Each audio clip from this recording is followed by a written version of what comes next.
down the row and put two grenades into the hands of each middle schooler.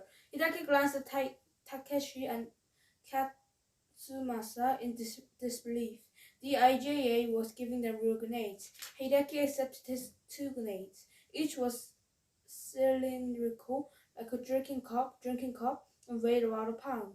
They were a little bigger than Hideki's hands and looked like pineapple-shaped lanterns painted shiny black. "What's this?" Yoshio asked, and Hideki turned to look. Yoshio had been given two grenades that were very different from Hideki's. Yoshio's grenades were made out of pottery. The American naval blockade has made the metal scarce. The lieutenant explained, "Some of you will be given ceramic grenades." "Ceramic?" Yoshio said when the lieutenant moved down the line. But if these crack, they're useless."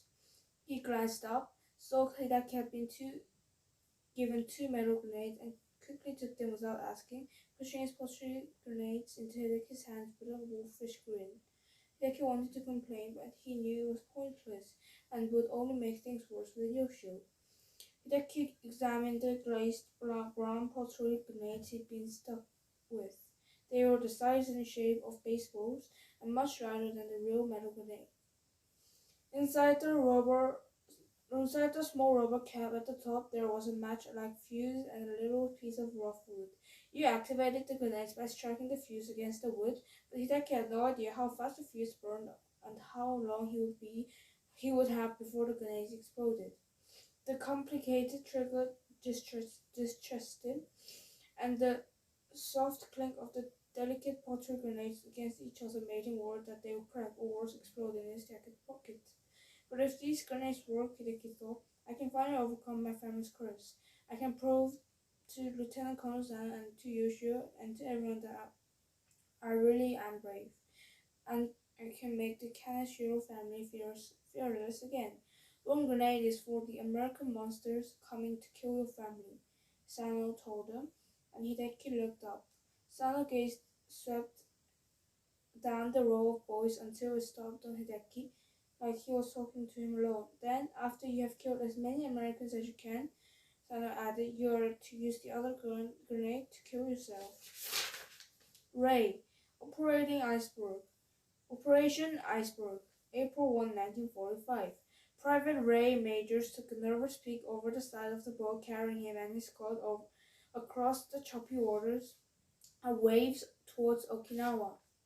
Through the salty sea spray, he saw every American ship in the bay, more than 1,000 of them, shooting their guns at the island, battleships, destroyers, cruisers, and overhead wave after wave of planes flew over the island, dropping agony and death from above, all to protect the sitting GIs and Marines like Ray in their little boats.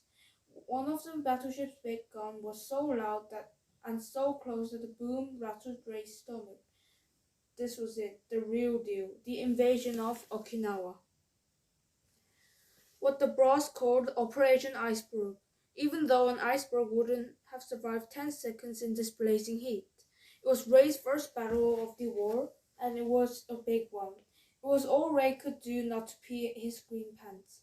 But he was almost relieved to finally be going into battle. For weeks he and 200 other Marines had been holed up with 20 Sherman tanks in the dark belly of a rolling, creaking ship as Japanese suicide bombers came dropping out of the sky at them.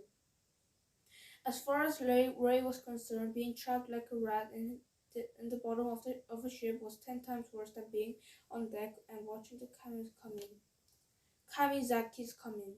But then at last came each hour. 8:30 a.m. April 1st, Easter Sunday, 1945. Codename Love Day. The day that Ray and other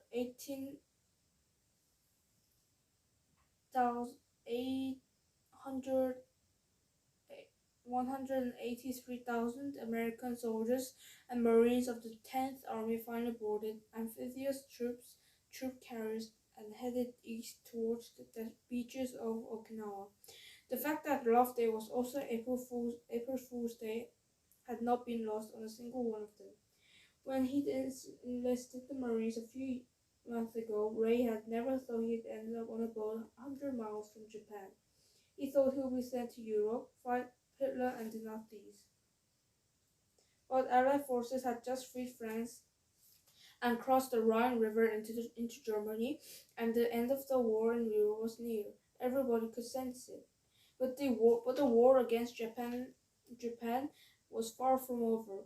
Almost 4 years ago, the Japanese had sneaked attacked Pearl Harbor, a U.S. naval base in the Hawaiian Islands. Ray remembered exactly where he was when he heard the news, sitting in a soda shop with Tibby Lundgren, her blonde hair shining in the bright afternoon sun. Their first date, his first ever date with anybody. The music on the radio had come to a sudden stop, and a reporter had read the shocking news. Battleship sunk, airplanes burning on the runway, almost 2,500 American dead and 1,000 more wounded. Ray understood that life as he knew it, the farm, high school, TV London, all of it was over. A day later, President Roosevelt declared war against Japan, and Ray ran away from home to join the Marines. They couldn't take him though. They made him wait until he was 18. Ray shifted uncomfortably on the metal bench, remembering the belt whipping his father had given him when he'd slunk back home. The acrid, sickly sweet smell of someone vomiting in the boat brought Ray back to here and now.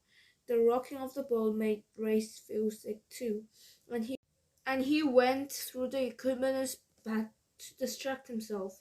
Flashlight, pistol, canteen, first aid kit, extra carriages for his M1 rifle. The Marine issued Entrenching 2, which as far as Ray could tell was just a shovel with a fancy name. And then there were the grenades, 2 of them, cast iron. Each one was about the size of a pear, but